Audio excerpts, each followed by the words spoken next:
Bum, bum, bum, bum, bum, bum, bum, bum, bum, bum. Bum, bum, bum, bum, bum. Hey, everybody, come on in here. It's time for a more sleepy than usual simultaneous sip. I'd love to tell you I got enough sleep last night, but I didn't. I'm a little tired this morning. And I would like to invite you now to join me for the simultaneous sip. You could grab your cup, your mug, your glass, your thermos, your stein, your tankard, your flask. Fill it with your favorite liquid. I like coffee. And join me now for the simultaneous sip. Ah. So apparently Joe Biden is planning to go to Charlottesville to announce his candidacy. I think there's two places he's going, but Charlottesville is one of them. And it makes you wonder, is that a coincidence? Is it a coincidence that Joe Biden is going to Charlottesville? Well, maybe, could be.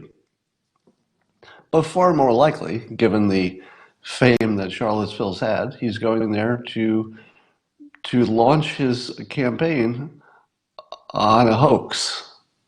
That's right. Joe Biden is so completely useless that he might actually be going from the Russia hoax directly back to the Charlottesville hoax because he can't tell the difference. He can't tell the difference. He doesn't know what's even real. If you have a potential president who thought the Russia investigation was real and also thought that the reporting on Charlottesville was real, that the president actually called the Nazis fine people, he actually believes that happened. And it looks like he's going to base his campaign, or at least launch it on the back, of the second biggest hoax that the country has ever seen. And this makes me ask the following question. What will history report about the last several years and maybe the next several?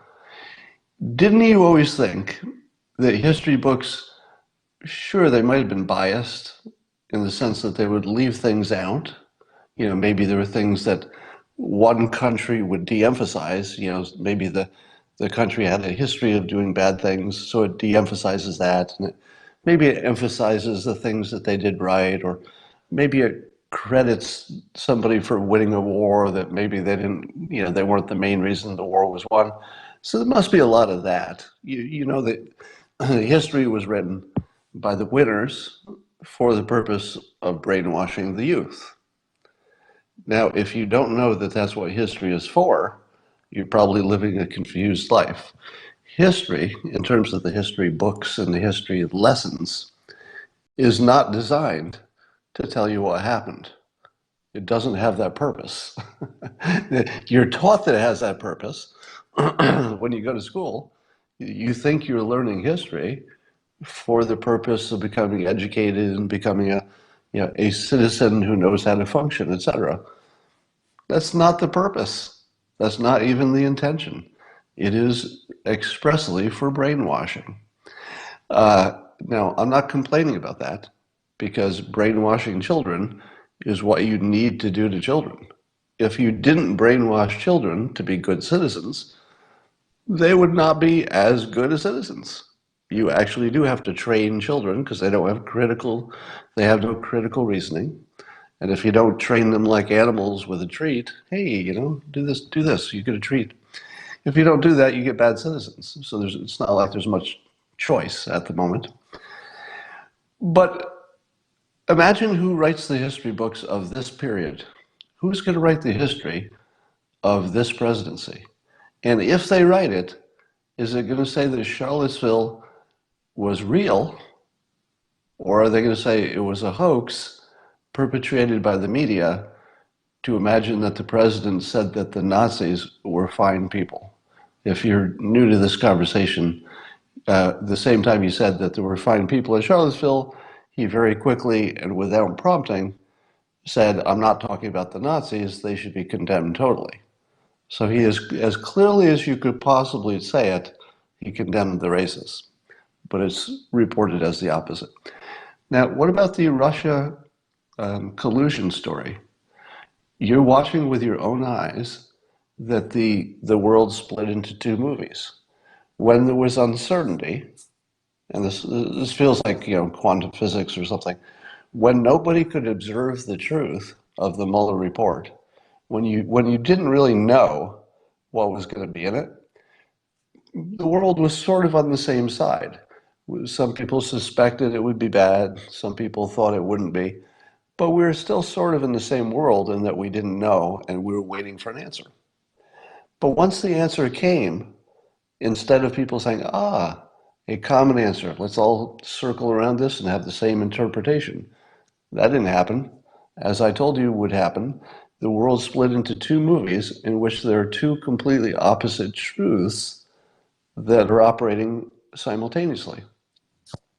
One truth is that there were some indications that people lied in a political context, and some people lied about there's contact with Russians, but none of it amounted to anything. So in other words, on one side it was a witch hunt. There was nothing important at the bottom of it, just some people behaving badly with some lying and stuff. But half of the country, or something like it, actually believes that that report was so damning that it is, quote, a roadmap to impeachment. So if you're the historian, and you're the historian who needs to write this story, which version of reality do you pick?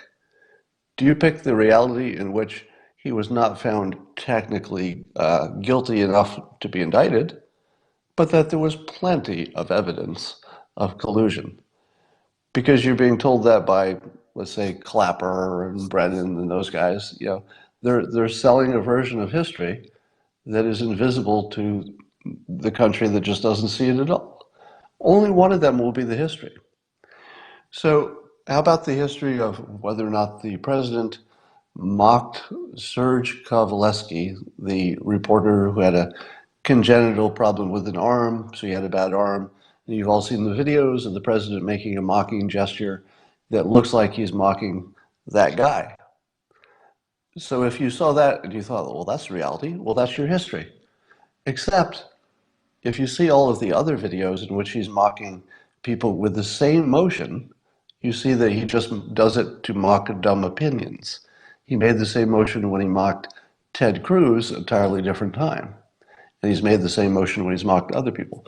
So which truth will be in the history book? Will someday students learn that there was a president who was so bad he mocked people with disabilities in public?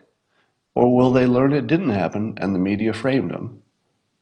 Those are not the same. Only one of those could be true.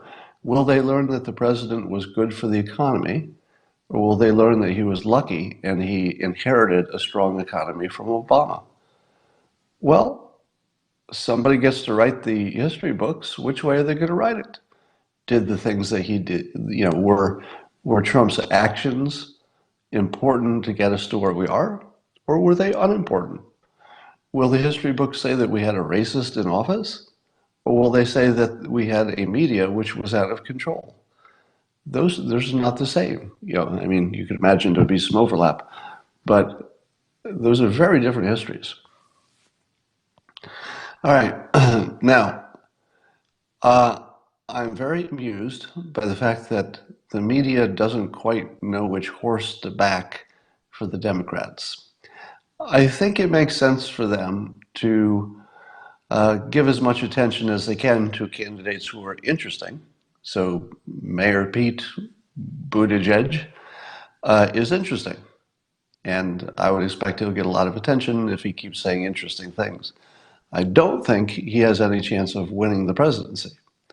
And so at some point, if CNN realizes that he couldn't win, well, they're going to have a problem because he would be perfect for them as a candidate.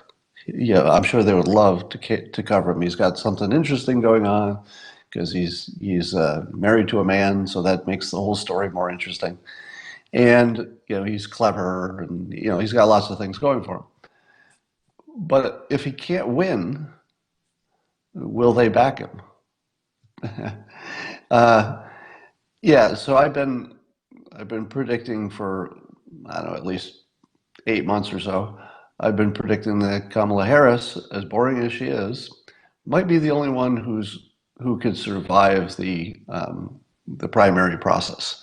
It seems to me that Biden will go into a gaffe spiral. Do any of you think that Joe Biden can get through 10 minutes of being a candidate without just totally screwing the pooch? It just feels like he's like the gaff man waiting to gaff. And it's going to be embarrassing because the main thing that Democrats are going to have against President Trump is sort of stuff about his competence and all his age, his competence, all that stuff. And Biden looks worse on all of that stuff. So he's a bad matchup. Bernie, I don't know if anybody thinks he can win because of the socialism stuff. But I don't know if Biden can get nominated because of all the socialist stuff. What happens? Let me ask you this question.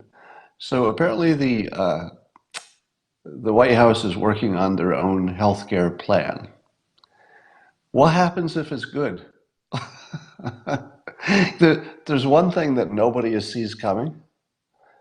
I don't think there's anybody on the left or the right who sees a possibility that the White House will come up with a healthcare plan that when people see it, they go, "Huh, that's actually pretty good." Do you think that's even possible? How many of you? Let me ask you, how many of you think the White House is going to come up with a healthcare plan that's pretty good? Something that you look at and you go, "Huh, I would actually want to know more about that. That's certainly in the right direction." How many of you have any faith that that can happen? Because I would think that the Republicans, the Trump supporters, may be a little bit, I don't know, a little bit too often disappointed on that point. It's been so long since the Republicans, performed on that topic. You just don't imagine that maybe they can. Maybe they can't. Maybe this is just beyond their ability.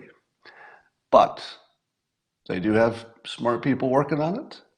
And um, if the Republicans come up with some kind of a healthcare plan that at the very least you can argue is a good deal, something that smart people can look at and say, I don't know, maybe I wouldn't have gone this way, but it certainly makes sense. Does it, is it a free market thing? Is it simple? You'd be looking for some basic stuff. So I'm going to make you a prediction. Are you ready? I'm going to predict that the White House's health care plan will surprise you that it's better than you think. So I think that they will surprise in a positive way. So that's my prediction. In part because they've been kind of quiet about it. And so that makes me think they're doing the work. So we'll see. That's my prediction. I'm going to stick with it.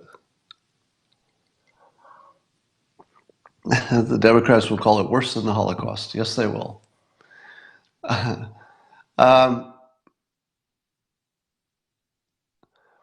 right. Now, does anybody have any questions? As I said, I overslept. What do you think about the CNN Obama slam article?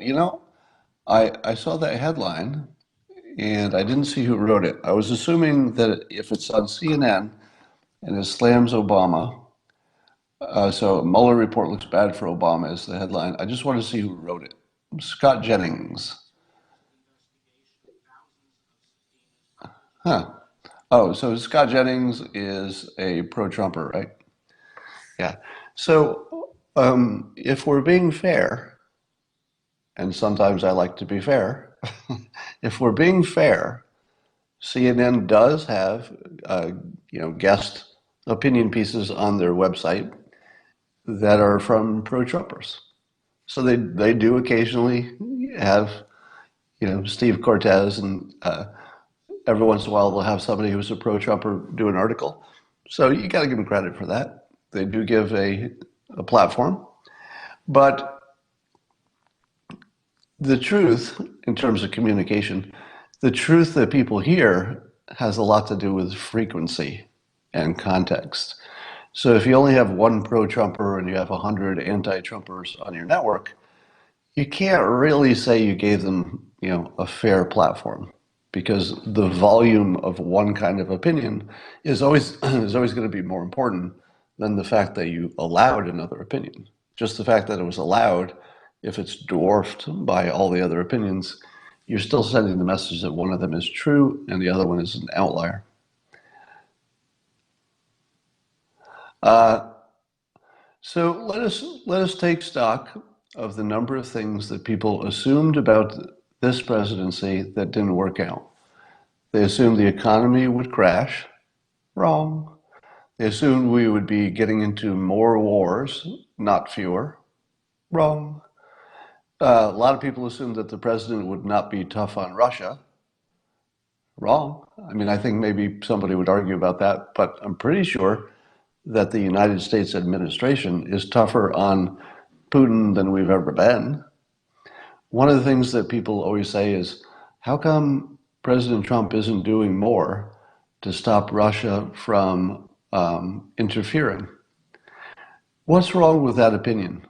When people say, hey, the Trump administration, they should be doing more to stop Russia from interfering again. What's wrong with that opinion is, how in the world would we know what they're doing? Should we know what they're doing? Would you want to know what they're doing? Because it seems to me that we usually respond in kind. So in other words, if another country does something to us, we probably respond with something that's a similar level or a similar situation. Wouldn't it make sense that our cyber experts are so far up Putin's ass right now that they can look at his eyes?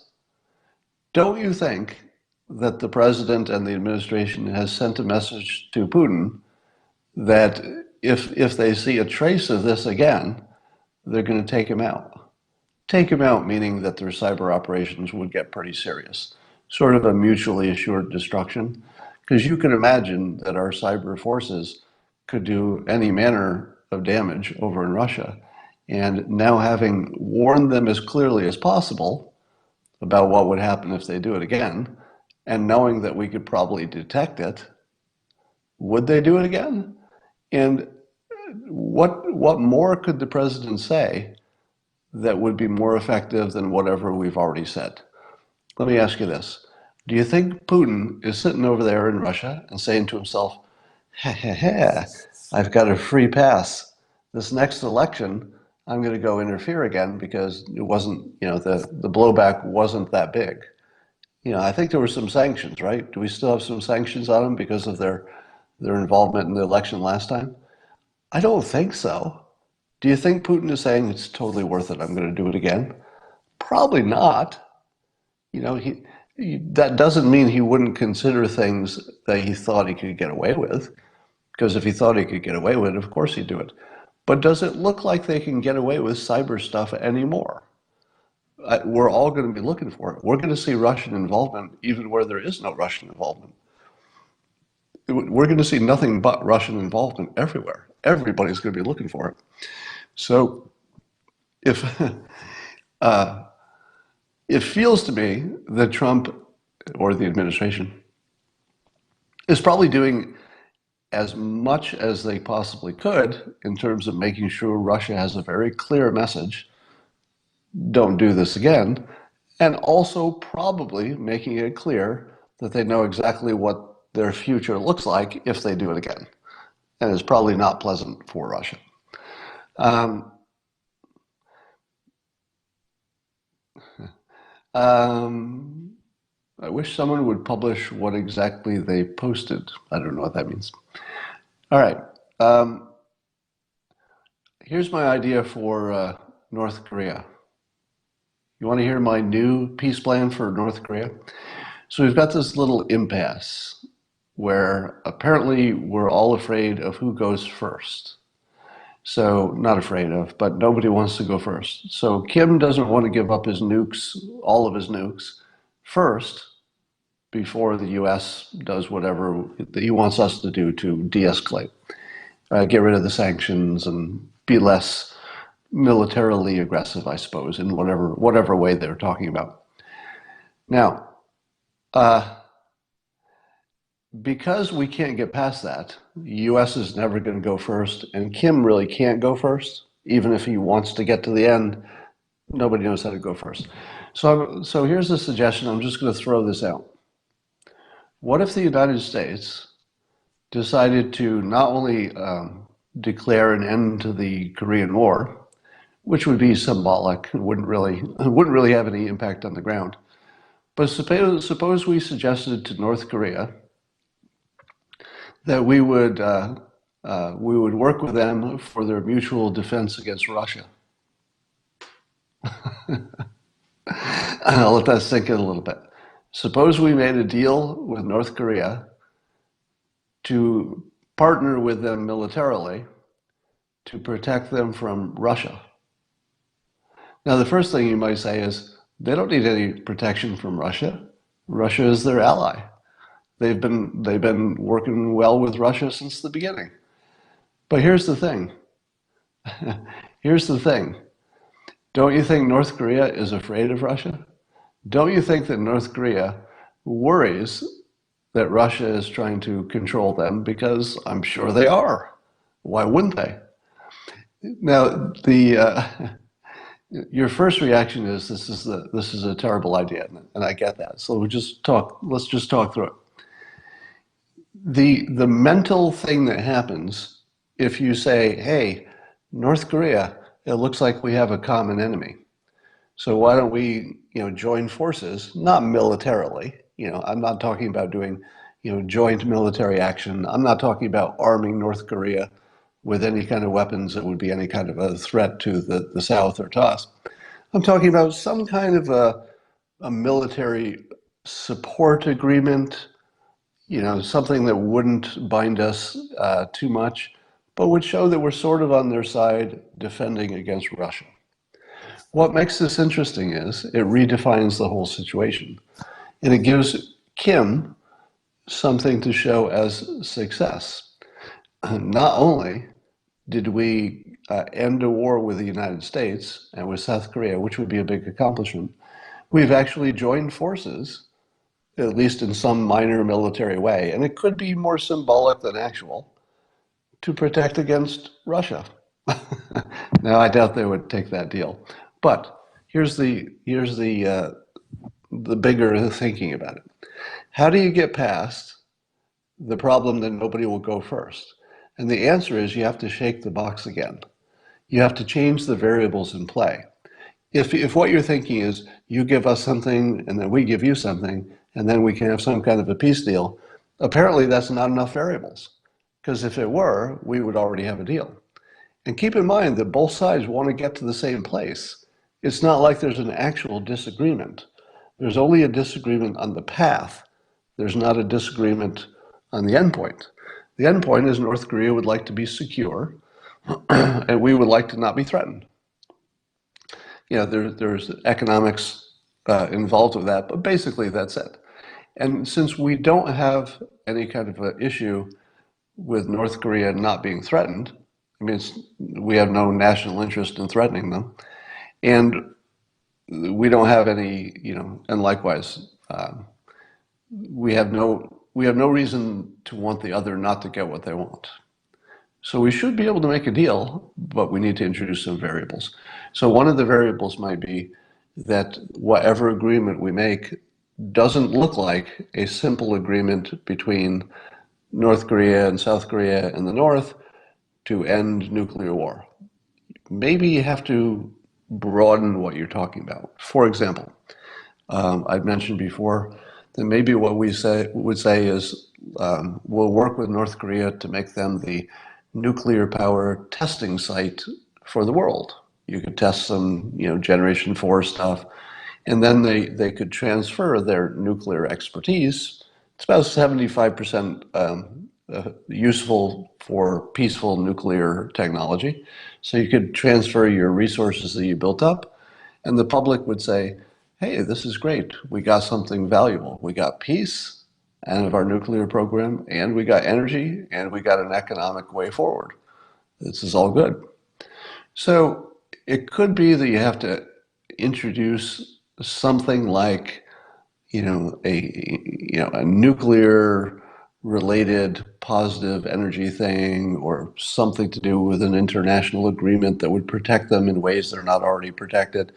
So thinking broader is probably the way past it. That's my suggestion. Um, China doesn't like the birth of American ally next door. Well, we take that as a given, but is there anything we couldn't put in South Korea that wouldn't be just as threatening? Because I don't see a world where we would ever amass troops in North Korea. So I don't see any world in which we would put military assets or boots on the ground in North Korea. And South Korea is close enough to China that if we wanted to put nukes there, there would be, and I'm not even sure we need to be nearby. Would we ever contemplate a world in which we physically attack mainland China? Is China actually worried that the United States would ever be part of an actual invasion?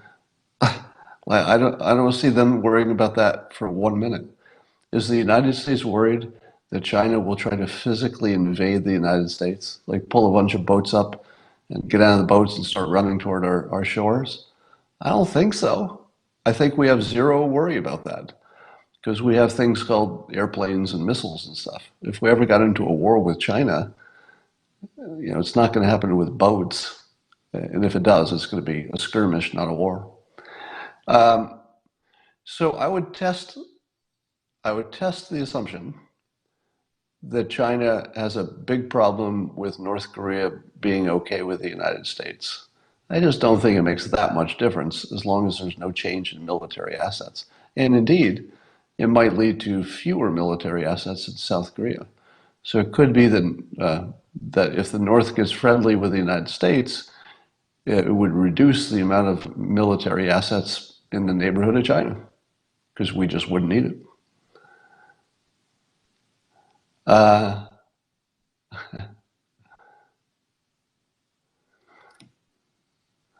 all right, I'll get rid of this troll. Goodbye, troll.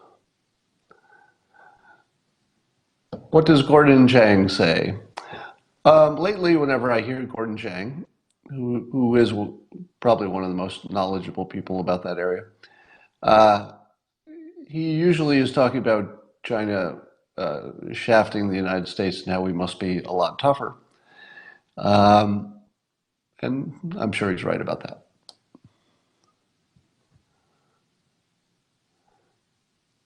Uh,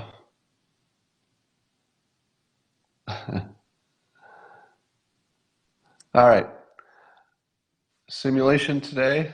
You have questions about the simulation? Where is Justice Bader? When was the last time we saw her?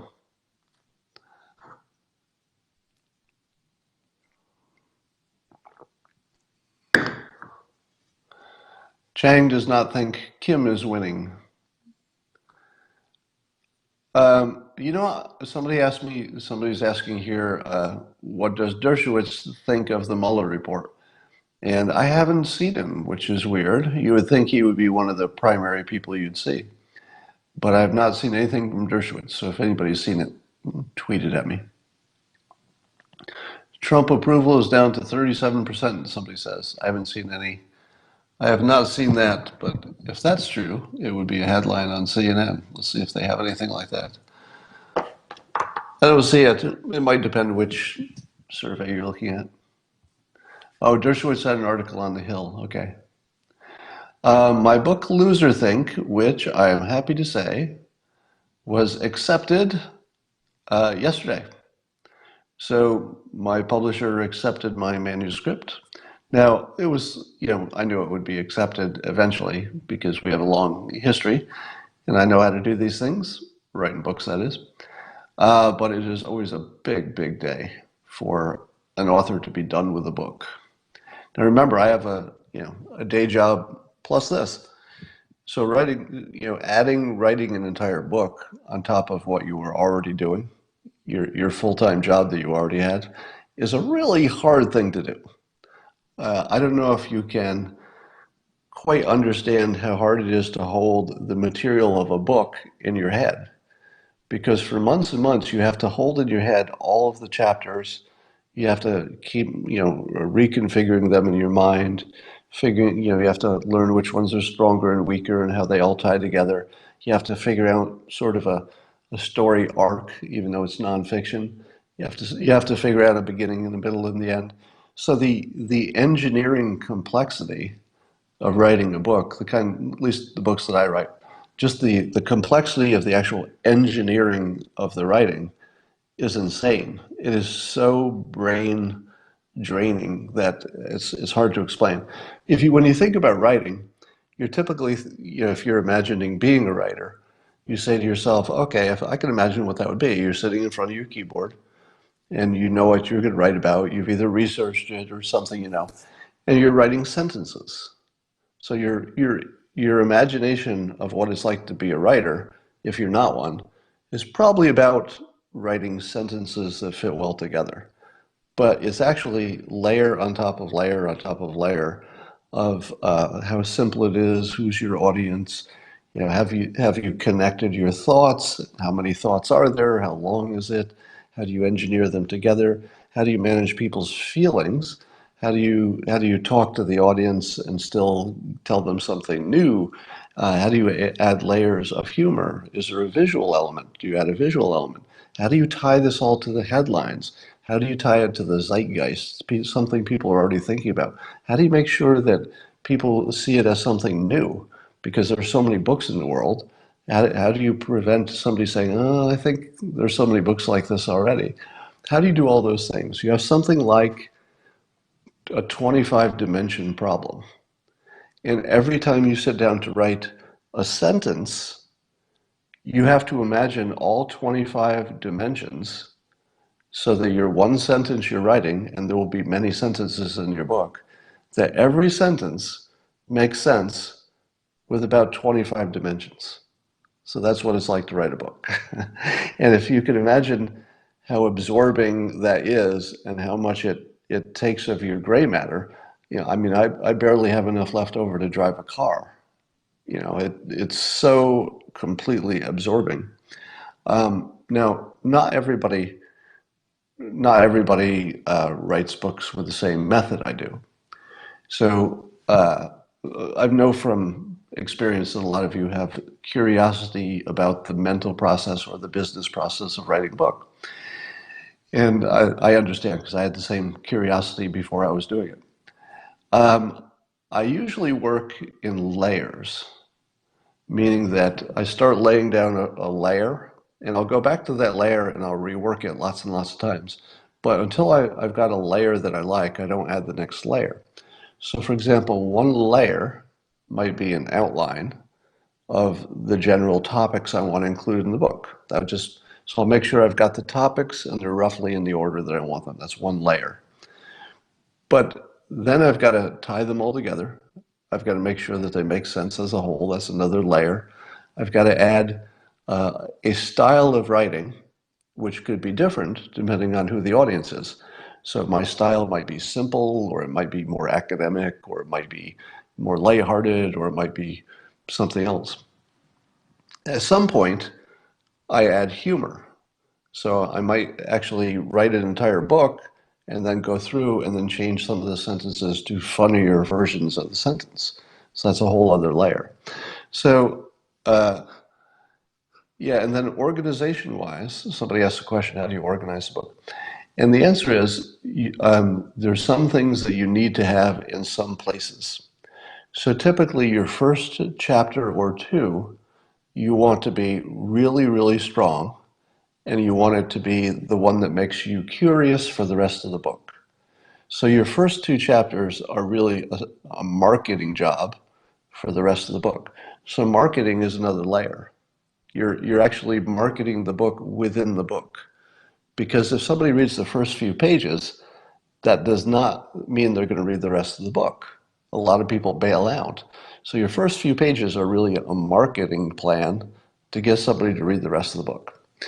Then the last part, the last chapter, you want to leave people with something that they take value from, and ideally something they feel. So if you get to the last page of a book and you don't feel a sensation, then you haven't done it right, or at least you haven't done it as well as you could.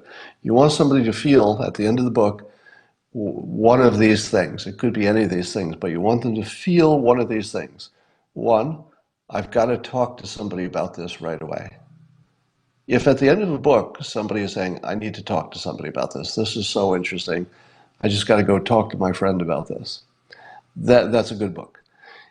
If they feel, oh my God, I just got to chill, that's a good book. If their body, if they're crying, if they feel inspired, that's a good book.